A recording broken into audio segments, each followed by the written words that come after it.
السلام عليكم ورحمة الله وبركاته. الحمد لله رب العالمين، والعاقبة للمتقين، وعلى آله وأصحابه أجمعين. أما بعد، فقد قال الله تعالى في القرآن الكريم: أعوذ بالله من الشيطان الرجيم، بسم الله الرحمن الرحيم.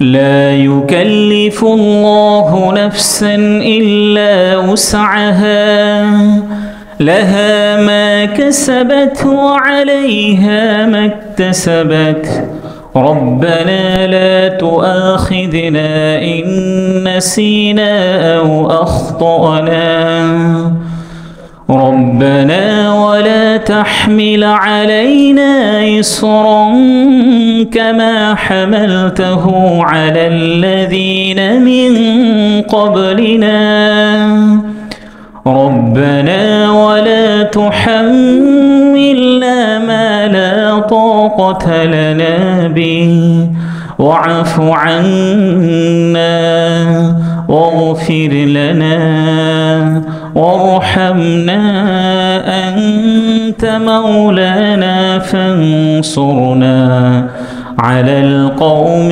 الكافرين. وقال رسول الله صلى الله عليه وسلم: من قرأ آية الكرسي في دبر كل صلاة مكتوبة لم يمنعه من دخول الجنة إلا الموت، أو كما قال عليه الصلاة والسلام. وقال الله تعالى في شان حبيبه: إن الله وملائكته يصلون على النبي، يا أيها الذين آمنوا صلوا عليه وسلموا تسليما। شكري درود إبراهيم পড়ি। اللهم صل على محمد وعلى آل محمد كما صليت على إبراهيم وعلى آل إبراهيم إنك حميد مجيد. اللهم بارك على محمد وعلى آل محمد كما باركت على إبراهيم وعلى آل إبراهيم إنك حميد مجيد. আলহামদুলিল্লাহ, শুরুতেই সে মহান আল্লাহ তাআলার কৃতজ্ঞতা আদায় করছি, শুকরিয়া প্রকাশ করছি যে মহান আল্লাহ তাআলা আমাদেরকে সপ্তাহের শ্রেষ্ঠতম দিনে আগে আগে মসজিদে এসে ইবাদতে লিপ্ত থাকার তৌফিক দান করেছেন। এই জন্য আমরা অন্তরের অন্তঃস্থল থেকে আল্লাহ তাআলার কৃতজ্ঞতা আদায় করি, আলহামদুলিল্লাহ। দরুদ ও সালাম পেশ করছি বিশ্ব মানবতার মুক্তির দূত, সকল নবীদের সর্বশ্রেষ্ঠ নবী এবং সর্বশেষ নবী, যার পরে আর কোনো নবী এবং রসুল আসবেন না, সেই প্রিয়তম ব্যক্তির প্রতি দরুদ পড়ি সাল্লাল্লাহু আলাইহি ওয়াসাল্লাম। মাগফিরাত কামনা করছি যে সকল মরহুম আত্মীয় স্বজন আমাদের মাঝ থেকে চলে গেছেন, আমাদের মুরব্বীরা যারা চলে গেছেন, আমাদের মসজিদ কমিটির যে সকল সদস্যরা ইতিপূর্বে ছিলেন কিন্তু আমাদের মাঝ থেকে চলে গেছেন, এবং আরও যে সকল মুসল্লিরা আমাদের মাঝ থেকে চলে গেছেন, আমরা আল্লাহ তাআলার কাছে দোয়া করি আল্লাহ রব্বুল আলামিন যেন সকলকে জান্নাতের সর্বোচ্চ মর্যাদা দান করেন। পরম শ্রদ্ধাভাজন মুরব্বীবৃন্দ এবং প্রিয় যুবক ভাইয়েরা, আজকের জুমাটি অনেকের কাছে বছরের শেষ জুমা। ইংরেজি মাসের হিসাব অনুযায়ী আজকের জুমাটি কি বছরের শেষ জুমা। এই বিষয় সংক্রান্ত ইনশাআল্লাহ একেবারে শেষের দিকে আলোচনা করার চেষ্টা করব ইনশাআল্লাহ। আমি শুরুতেই কোরআনুল কারীমের সূরাতুল বাকারার একেবারে শেষের একটি আয়াত তিলাওয়াত করেছি। রাসূলুল্লাহ সাল্লাল্লাহু আলাইহি ওয়াসাল্লামের অসংখ্য হাদিসগুলোর মধ্য থেকে সুনানুন নাসাঈর একটি হাদিস আমি আপনাদের সম্মুখে পাঠ করেছি। কোরআনুল কারীম আল্লাহ তাআলা আমাদের প্রিয় নবীজি সাল্লাল্লাহু আলাইহি ওয়াসাল্লামের উপরে অবতীর্ণ করেছেন। কেন অবতীর্ণ করেছেন? আমাদের হেদায়েতের জন্য। কোরআনুল কারীমের যতগুলি আয়াত আছে, যতগুলি শব্দ আছে, বাক্য আছে, প্রত্যেকটা শব্দ বাক্য আয়াতের মধ্যে নূর রয়েছে, আলো রয়েছে। যারা কোরআনুল কারীম পড়বে, তিলাওয়াত করবে এবং কোরআনুল কারীমের অনুবাদ ব্যাখ্যা পড়বে, আল্লাহ রাব্বুল আলামিন কোরআনের নূর তাদের হৃদয়ের মধ্যে প্রবেশ করাবেন। এই জন্য কোরআনুল কারীমের মধ্যে যা কিছু আছে, আল্লাহ তাআলা যেটাকে অবতীর্ণ করেছেন সব কিছুর মধ্যে কি আছে? নূর এবং হেদায়েত আছে। যে বিষয়টি আল্লাহ তাআলা কোরআনুল কারীমের বিভিন্ন জায়গাতে উল্লেখ করেছেন। কোরআনুল কারীমের প্রতিটি আয়াতই গুরুত্বপূর্ণ। তবে কোরআনুল কারীমের কিছু আয়াত আছে, কিছু সূরা আছে যেগুলো অন্যান্য সূরার তুলনায় এগুলো বেশি ফজিলতপূর্ণ, অন্যান্য আয়াতগুলোর তুলনায় বেশি ফজিলতপূর্ণ আয়াত। আমি আপনাদের সম্মুখে আজকে কোরআনুল কারীমের একেবারেই সংক্ষিপ্তভাবে কয়েকটি সূরার ফজিলত সম্পর্কে আলোচনা করার চেষ্টা করব ইনশাআল্লাহ, এবং কিছু আয়াত নিয়েও আলোচনা করার চেষ্টা করব ইনশাআল্লাহ। ওমা তাওফীকি ইল্লা বিল্লাহ। কোরআনুল কারীমের সর্বপ্রথম সূরার নাম কি? সূরাতুল ফাতিহা। ফাতিহা শব্দের অর্থ কি? সূচনা। ফাতিহা শব্দের অর্থ কি? সূচনা। আমরা প্রতিনিয়ত সূরাতুল ফাতিহা পাঠ করি না? যদি ইমাম সাহেবের পিছনে আমরা সালাত আদায় করি, ইমাম সাহেব প্রতি রাকাতে সূরাতুল ফাতিহা পাঠ করেন। এছাড়া আমরা যখন একাকী নামাজ আদায় করি, একাকী নামাজ করা অবস্থায়, নামাজ পড়া অবস্থায় আমরা নিজেরাও প্রতি আয়াতে, প্রত্যেক রাকাতে সূরাতুল ফাতিহা পাঠ করার চেষ্টা করি। কিন্তু কোরআনুল কারীমের যে সর্বপ্রথম সূরা সূরাতুল ফাতিহার ফজিলত সম্পর্কে আমাদের অনেকেরই জানা নেই। এই জন্য যদি আমরা সূরাতুল ফাতিহার ফজিলত সম্পর্কে রাসূলুল্লাহ সাল্লাল্লাহু আলাইহি ওয়াসাল্লাম কি বলেছেন এটাকে যদি আমরা জানতে পারি, তাহলে সূরাতুল ফাতিহার প্রতি আমাদের গুরুত্বটা আরও বেশি বৃদ্ধি পাবে। সূরাতুল ফাতিহার একটি ফজিলত সম্পর্কে যেটি সহিহ মুসলিমের 395 নম্বর হাদিসের মধ্যে উল্লেখ করা হয়েছে। এই হাদিসটি বর্ণনা করেছেন বিখ্যাত একজন সাহাবী হযরত আবু হুরায়রা রাদিয়াল্লাহু তাআলা আনহু। এই হাদিসের মধ্যে রাসূলুল্লাহ সাল্লাল্লাহু আলাইহি ওয়াসাল্লাম বলেছেন, আল্লাহ তাআলা সূরাতুল ফাতিহাকে আল্লাহ এবং তার বান্দার মাঝে দুই ভাগে বন্টন করেছেন। সূরাতুল ফাতিহা আল্লাহ এবং তার বান্দাদের মাঝে কয় ভাগে বন্টন করেছেন? দুই ভাগে বন্টন করেছেন। ইয়্যাকা না'বুদু ওয়া ইয়্যাকা নাস্তাঈন পর্যন্ত একটি ভাগ, আর আরেকটি ভাগ হচ্ছে ইহদিনাস সিরাতাল মুস্তাকিম থেকে নিয়ে একেবারেই শেষ পর্যন্ত। এই হাদিসের মধ্যে কি বর্ণিত হয়েছে দেখুন।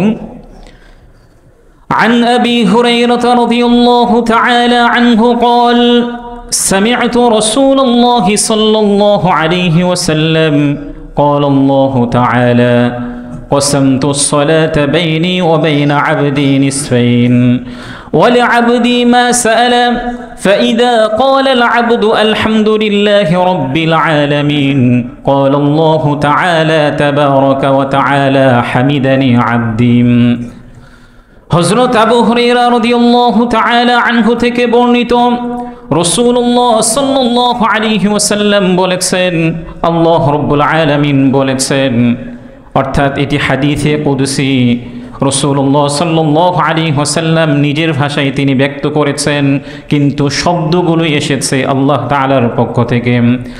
এই জন্য রাসূলুল্লাহ সাল্লাল্লাহু আলাইহি ওয়াসাল্লাম বলেছেন, আল্লাহ তাআলা আমাকে জানিয়ে দিয়েছেন, আমি সূরা ফাতিহা নামাজের মধ্যে, আমার মধ্যে এবং বান্দার মাঝে দুই ভাগে বিভক্ত করেছি। আমার বান্দা যখন বলে আলহামদুলিল্লাহি রাব্বিল আলামিন, তখন আল্লাহ তাআলা বলেন হামিদানি আবদি, আমার বান্দা আমার প্রশংসা করেছে।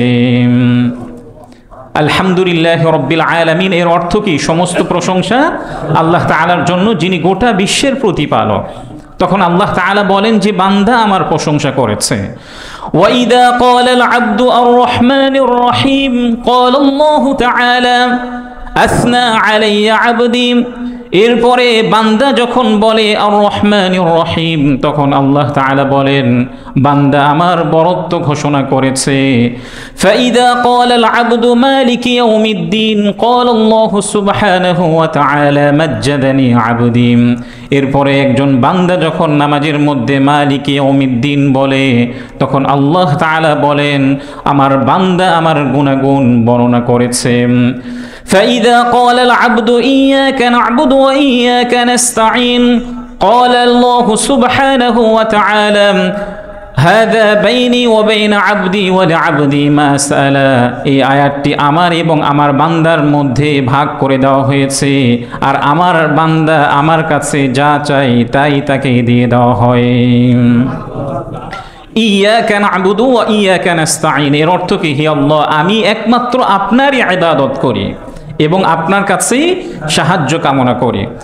وَإِذَا قَالَ الْعَبْدُ اهْدِنَا الصِّرَاطَ الْمُسْتَقِيمَ صِرَاطَ الَّذِينَ أَنْعَمْتَ عَلَيْهِمْ غَيْرِ الْمَغْضُوبِ عَلَيْهِمْ وَلَا الضَّالِّينَ قَالَ اللَّهُ تَعَالَى هَذَا لِعَبْدِي وَلِعَبْدِي مَا سَأَلَ, এই আয়াতগুলি আমার একমাত্র বান্দার জন্য, আর আমার বান্দা আমার কাছে যা চায় তাই আমি তাকে দিয়ে দেই।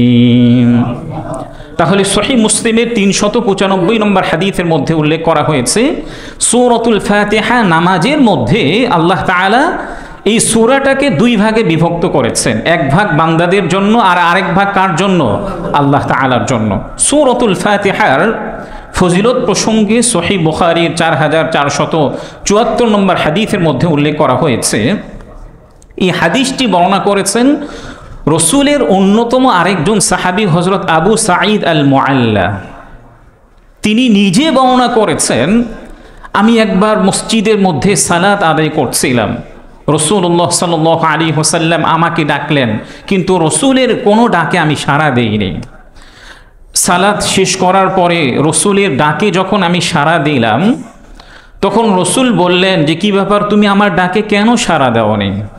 তখন হযরত আবু সাঈদ আল মুআল্লা রাদিয়াল্লাহু তাআলা আনহু বললেন, ইয়া রাসূলুল্লাহ, আমি সালাত আদায় করছিলাম। তখন রসুল বললেন, আল্লাহ তাআলা কি বলেন নাই, যখন আল্লাহ তাআলা তোমাদেরকে ডাকবেন এবং তোমাদের রসুল তোমাদেরকে ডাকবেন, তখন তাদের ডাকে তোমরা সঙ্গে সঙ্গে সাড়া দিবে।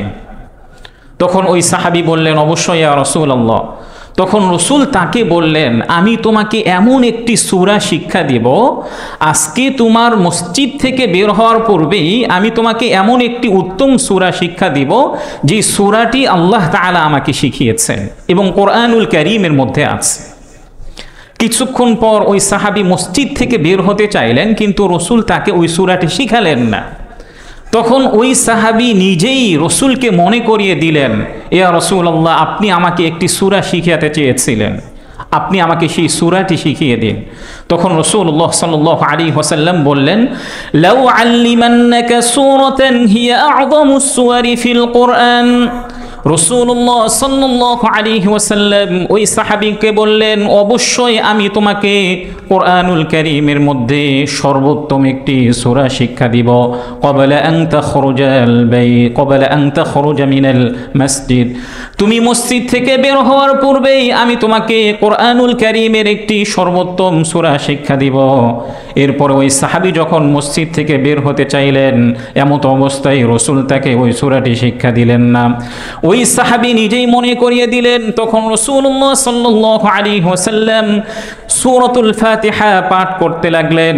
আলহামদুলিল্লাহি রাব্বিল আলামিন হিয়াস সাবউল মাসানি। তখন রাসূলুল্লাহ সাল্লাল্লাহু আলাইহি ওয়াসাল্লাম তাকে সূরাতুল ফাতিহা পাঠ করে শোনালেন এবং বললেন, এই সূরাটি বারবার পাঠ করা হয়ে থাকে। হিয়াস সাবউল মাসানির মূলত দুইটি অর্থ আছে, যে এই সূরাটি বারবার পাঠ করা হয়ে থাকে, আর আরেকটা অর্থ হচ্ছে এই সূরাটির মধ্যে 60টি আয়াত আছে। এই সূরাটির মধ্যে কয়টি আয়াত আছে? 60টি আয়াত আছে। তাহলে সহিহ বুখারীর এই হাদিস থেকেও আমরা বুঝতে পারলাম কোরআনুল কারীমের মধ্যে সর্বোত্তম সূরার নাম কি? সূরাতুল ফাতিহা।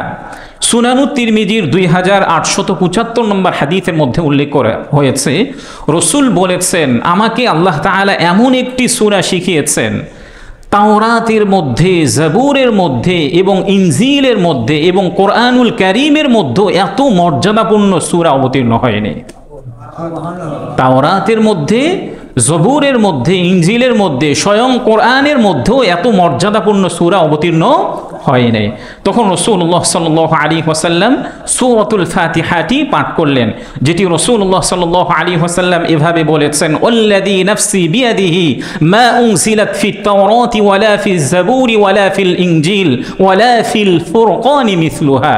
ওই সত্তার শপথ যার হাতে আমার প্রাণ রয়েছে, তাওরাতের মধ্যে, জাবুরের মধ্যে, ইনজিলের মধ্যে, স্বয়ং কোরআনুল কারীমের মধ্যে অনুরূপ সূরা অবতীর্ণ হয়নি। সেই সূরাটি হচ্ছে সূরাতুল ফাতিহা, যেটাকে বারবার তিলাওয়াত করা হয়। সূরাতুল ফাতিহার অনেকগুলি নাম আছে। মুফাসসিরিনে কেরামগণ বলেছেন সূরাতুল ফাতিহার প্রায় 14-র উপরও আরো অধিক নাম আছে।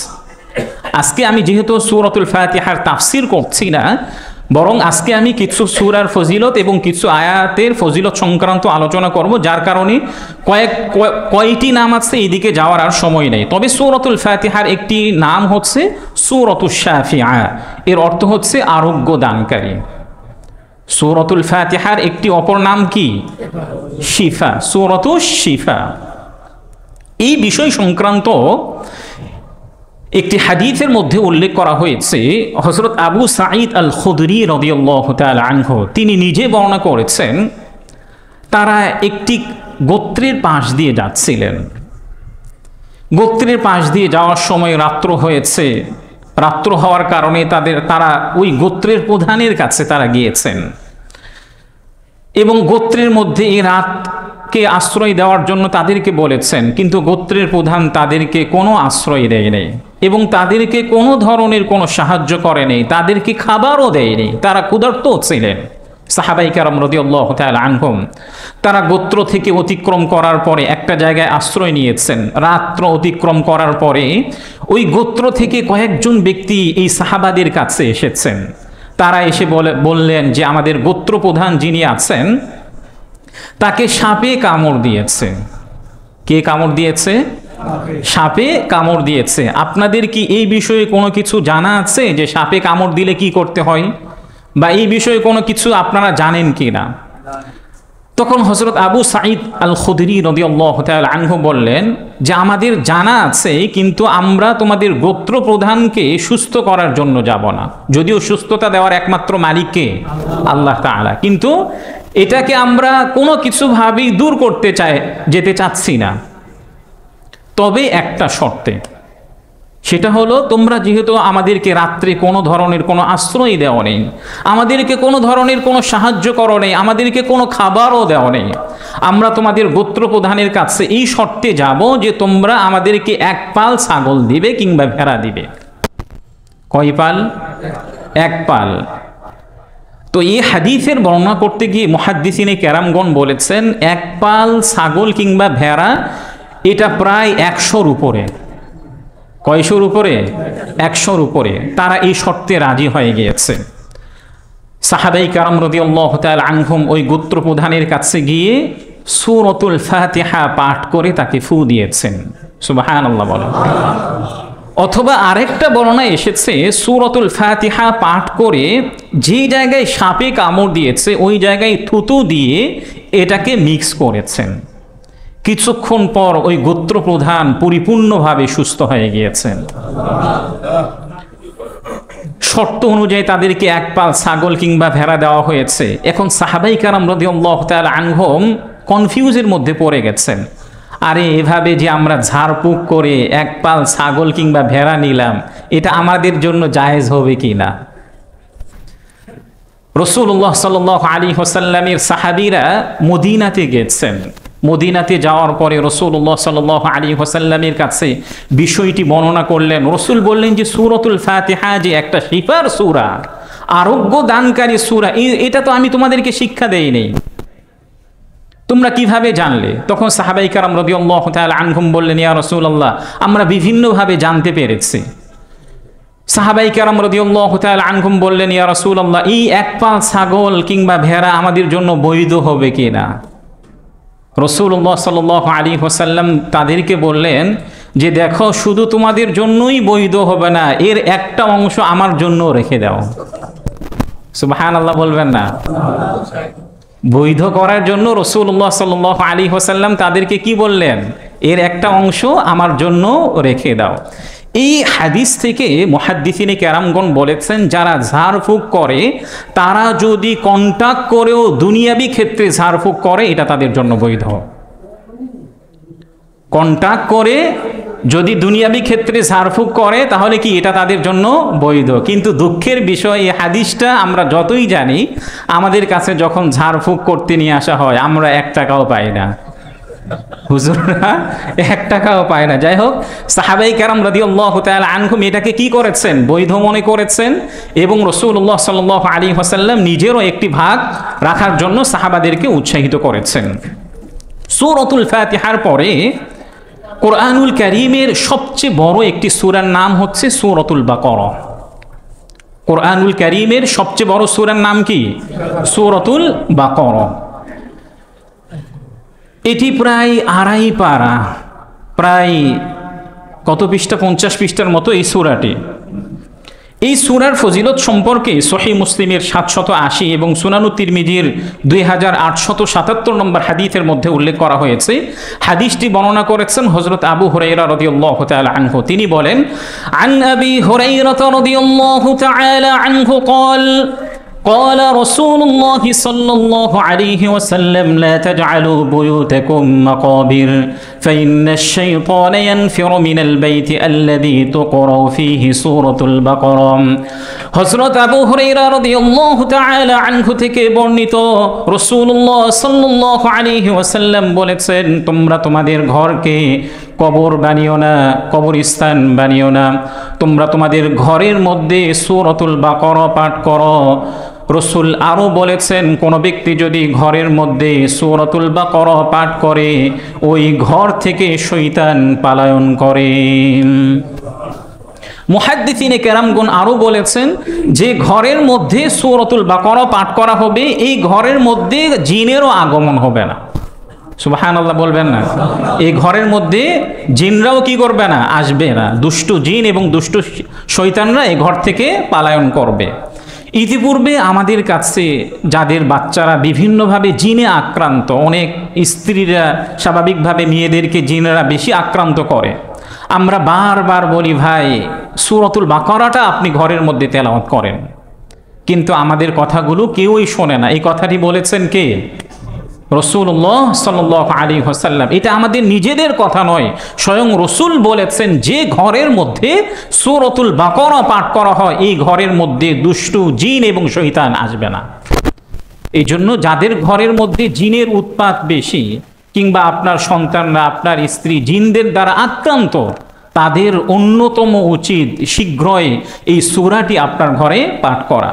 সূরাতুল বাকারার ফজিলত সম্পর্কে সুনান তিরমিজি 2878 নম্বর হাদিসের মধ্যে উল্লেখ করা হয়েছে, আন নবী হুরায়রা রাদিয়াল্লাহু তাআলা আনহু قال قال رسول الله صلى الله عليه وسلم إن لكل شيء سلاما وسلام القرآن سورة البقرة وفيها آية هي سيدة آيات القرآن وهي آية الكرسي رسول الله صلى الله عليه وسلم বলেছেন প্রত্যেকটা জিনিসের একটা শীর্ষ চূড়া আছে, আর কোরআনুল কারীমের শীর্ষ চূড়া হচ্ছে সূরাতুল বাকারা। রাসূলুল্লাহ সাল্লাল্লাহু আলাইহি ওয়াসাল্লাম আরো বলেছেন সূরাতুল বাকারার মধ্যে এমন একটি আয়াত আছে যে আয়াতটি কোরআনুল কারীমের মধ্যে সর্বশ্রেষ্ঠ আয়াত, সেই আয়াতটি হচ্ছে আয়াতুল কুরসি। কোরআনুল কারীমের মধ্যে সর্বশ্রেষ্ঠ আয়াত কোনটি? আয়াতুল কুরসি। আয়াতুল কুরসির ফজিলত সম্পর্কে রাসূলুল্লাহ সাল্লাল্লাহু আলাইহি ওয়াসাল্লাম আরো বলেছেন, যেটি সুনানুন নাসাঈ 9848 নম্বর হাদিসের মধ্যে উল্লেখ করা হয়েছে, ক্বালা রাসূলুল্লাহ সাল্লাল্লাহু আলাইহি ওয়াসাল্লাম মান ক্বারাআ আয়াতাল কুরসি ফি দুবুরি কুল্লি সালাতিন মাকতুবা লাম ইয়ামনাহু মিন দুখুলিল জান্নাতি ইল্লাল মাউত। রাসূলুল্লাহ সাল্লাল্লাহু আলাইহি ওয়াসাল্লাম বলেছেন, যে ব্যক্তি প্রত্যেক ফরজ নামাজের পরে আয়াতুল কুরসি পাঠ করবে, আল্লাহ রাব্বুল আলামিন তার জান্নাতে যাওয়ার জন্য একমাত্র বাধা হচ্ছে মৃত্যু, অর্থাৎ মৃত্যুর পরে সে সঙ্গে সঙ্গে জান্নাতে প্রবেশ করবে। তাহলে এই হাদিসের মধ্যে রাসূল স্পষ্টভাবে বলেছেন, যারা প্রতি ফরজ নামাজের পরে আয়াতুল কুরসি পাঠ করবে, জান্নাতে যাওয়ার জন্য তার একমাত্র বাধা কোনটি? মৃত্যু। তাহলে মৃত্যুর পর সঙ্গে সঙ্গে সে জান্নাতে প্রবেশ করবে। হযরত উবাই ইবনে কাব রাদিয়াল্লাহু তাআলা আনহুকে রাসূলুল্লাহ সাল্লাল্লাহু আলাইহি ওয়াসাল্লাম একবার বলেছিলেন, আতাদরি আইয়ু আয়াতিন মিন কিতাবিল্লাহি মাআকা আ'যাম, হে আমার সাহাবী, তোমার কি জানা আছে যে কোরআনুল কারীমের মধ্যে সবচেয়ে মর্যাদাপূর্ণ আয়াত কোনটি? সাহাবায়ে কেরাম রাদিয়াল্লাহু তাআলা আনহুম তারা যদি কোনো বিষয়ে না জানতেন, তারা বলতেন আল্লাহু ওয়া রাসূলুহু আ'লাম, আল্লাহ এবং তার রাসূলই অধিক ভালো জানেন। আল্লাহ এবং তার রাসূল কি অধিক ভালো জানেন। তারা সরাসরি আল্লাহ এবং তার রাসূলের উপর সুপর্দ করত। কিন্তু এই সময়ে এসে কোনো একজন ভাই যদি চিল্লা দিয়ে আসে, চিল্লা দিয়ে আসে, একজন সাধারণ জেনারেল ব্যক্তি মাত্র কয়েকটি ইসলামিক বই পড়েছে, তাকে যদি কোনো একটা মাসআলা জিজ্ঞাসা করা হয়, সে সাথে সাথে উত্তর দিয়ে দেয়। নাউযু বিল্লাহি মিন যালিক। কত ভয়ঙ্কর ফিতনা এখন ছড়িয়ে পড়েছে। এখন এই অনলাইনের সময় এসে সবার সামনে একটু মোবাইলের মাধ্যমে ভিডিও করে কিংবা ক্যামেরার মাধ্যমে মাত্র গুটি কয়েকটা কিতাব পড়েছে, 5টা 6টা কিংবা 10টা কিতাব পড়েছে, যার ওস্তাদের সাথে যার কোনো সান্নিধ্য নাই, দীর্ঘ সংস্রব গ্রহণ করেন নাই, বিভিন্ন বিস্তারিত মাসআলাগুলি তিনি জানেন না, একটা মাসআলা জেনেছেন, অথচ এর বিপরীতে তো আরেকটা হাদিসও থাকতে পারে। এগুলোর কোনোভাবে সামঞ্জস্য না দিয়ে অনলাইনের মধ্যে বিভিন্ন ফতোয়া দিতে আরম্ভ করে, যার কারণে অনলাইনের মধ্যে কি শুরু হয়েছে? ভয়ঙ্কর একটা ফিতনা শুরু হয়েছে। এই জন্য অনলাইন থেকে কারো মাসআলা নেওয়ার ক্ষেত্রে আমাদের সতর্কতা অবলম্বন করা দরকার। ওই সাহাবীকে রাসূল বললেন যে, তুমি কি জানো যে কোরআনুল কারীমের মধ্যে সবচেয়ে মর্যাদাপূর্ণ আয়াত কোনটি? ওই সাহাবী বললেন, আল্লাহ এবং তার রাসূল ভালো জানেন। এরপরে 3বার বলার পরে ওই সাহাবী বললেন, আমার মন বলছে কোরআনুল কারীমের মধ্যে সবচেয়ে মর্যাদাপূর্ণ আয়াত হচ্ছে আয়াতুল কুরসি। সুবহানাল্লাহ বলেন। তখন রাসূলুল্লাহ সাল্লাল্লাহু আলাইহি ওয়াসাল্লাম তার বুকের মধ্যে একটু আঘাত করলেন এবং ওই সাহাবীকে রাসূল বললেন যে, তোমার জ্ঞান তোমার জন্য আনন্দদায়ক হোক, তোমার জ্ঞান তোমার জন্য আনন্দদায়ক হোক। দেখুন, আয়াতুল কুরসির একটি মধুর একটি ঘটনা আছে, যে ঘটনাটি বর্ণিত হয়েছে সহিহ বুখারী 3275 নম্বরের মধ্যে। ঘটনাটি বর্ণনা করেছেন হযরত আবু হুরায়রা রাদিয়াল্লাহু তাআলা আনহু। হযরত আবু হুরায়রা রাদিয়াল্লাহু তাআলা আনহু বললেন, রাসূল আমাকে রমজানের যাকাতের মালগুলি রক্ষণাবেক্ষণের জন্য একবার আমাকে নিযুক্ত করলেন।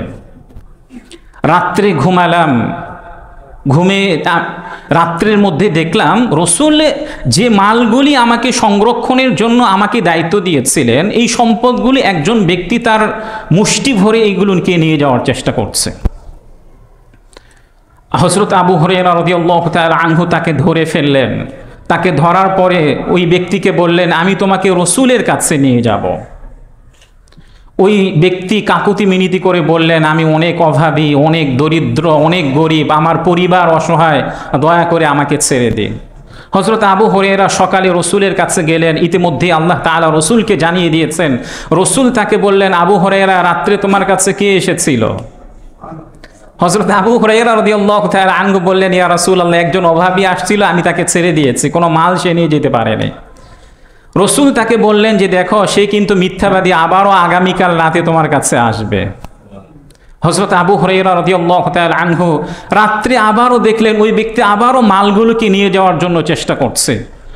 ওই ব্যক্তি আবারও কাকুতি মিনতি করে বললেন, দেখো, আমি অনেক অভাবী, অনেক গরিব, আমার পরিবার সবাই গরিব, দরিদ্র, অসহায়, দয়া করে আমাকে ছেড়ে দিন, রসুলের কাছে নিয়ে যায়েন না।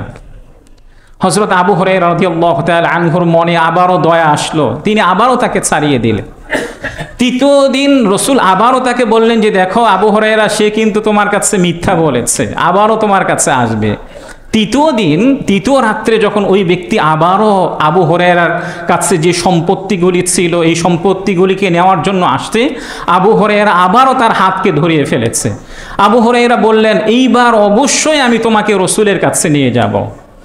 তখন ওই ব্যক্তি বললেন যে দেখো, তুমি আমাকে রসুলের কাছে নিয়ে যাও না, আমি তোমাকে এমন একটা বিষয় শিক্ষা দেব যে বিষয়টা তোমার উপকারে আসবে, যে বিষয়টা তোমার উপকারে আসবে। হাদিসের মধ্যে উল্লেখ করা হয়েছে, ওই ব্যক্তি বলেছে, ইদা আওয়াইতা ইলা ফিরাশিক ফাকরা আয়াতুল কুরসি, যখন তুমি বিছানায় যাবে তখন প্রতিনিয়ত আয়াতুল কুরসি পাঠ করবে। যদি প্রতিনিয়ত আয়াতুল কুরসি পাঠ করো, তাহলে আল্লাহ তাআলার পক্ষ থেকে তোমার জন্য একজন হেফাজতকারী ব্যক্তি নিযুক্ত করা হবে। ওয়ালা ইয়াকরুবুকা শাইতানুন, এবং শয়তান তোমার নিকটবর্তী হবে না, শয়তান তোমার নিকটবর্তী হবে না, অর্থাৎ রাত্রে তোমার কাছে শয়তান আসবে না। তৃতীয় দিন রাসূলুল্লাহ সাল্লাল্লাহু আলাইহি ওয়াসাল্লাম যখন পুরো বৃত্তান্ত আবু হুরায়রার কাছ থেকে শুনলেন, রসুল তাকে বললেন, আবু হুরায়রা, সাদাকাকা ওয়া হুয়া কাযুবুন, আবু হুরায়রা, ওই ব্যক্তি যদিও সত্য বলেছে, ওই ব্যক্তি যদিও মিথ্যুক ব্যক্তি, কিন্তু সে তোমার কাছে সত্য বলেছে। তুমি কি জানো ওই ব্যক্তিটাকে? সেই ব্যক্তিটা হচ্ছে শয়তান। সে ব্যক্তিটাকে শয়তান, যেটি সহিহ বুখারী 3275 নম্বরের মধ্যে এই ঘটনাটি উল্লেখ করা হয়েছে। তো আজকের আলোচনা থেকে আমরা অনেকগুলি বিষয় জানতে পারলাম। সূরাতুল বাকারার যে একেবারে শেষের 2টি আয়াত আছে, শেষের 2 আয়াতের ফজিলত প্রসঙ্গে রাসূলুল্লাহ সাল্লাল্লাহু আলাইহি ওয়াসাল্লাম বলেছেন, আল আয়াতানি মিন আখির সূরাতিল বাকারা মান ক্বারাআহুমা ফি লাইলাতিন কাফাতা। সূরাতুল বাকারার শেষের যে 2 আয়াতটি যে ব্যক্তি রাত্রে পড়বে, রাত্রটা তার জন্য যথেষ্ট হয়ে যাবে। সূরাতুল বাকারার শেষের যে 2 আয়াত আছে, যে ব্যক্তি প্রতি রাত্রে এই 2 আয়াত পড়বে, রাত্রটা তার জন্য কি হয়ে যাবে? যথেষ্ট হয়ে যাবে। কোনো ব্যক্তি যদি রাত্রে কোরআনুল কারীম তেলাওয়াত করতে না পারে, তাহলে ঘুমানোর পূর্বেও যদি কোনো ব্যক্তি সূরাতুল বাকারার শেষ 2 আয়াত পড়ে, তাহলে তার জন্য কি হয়ে যাবে? এটার যথেষ্ট হয়ে যাবে। আল্লাহ তাআলা আমাদের সবাইকে কোরআনুল কারীমের যে সকল গুরুত্বপূর্ণ ফজিলত আছে, এগুলোর উপর আমাদেরকে বেশি বেশি আমল করার তৌফিক দান করেন।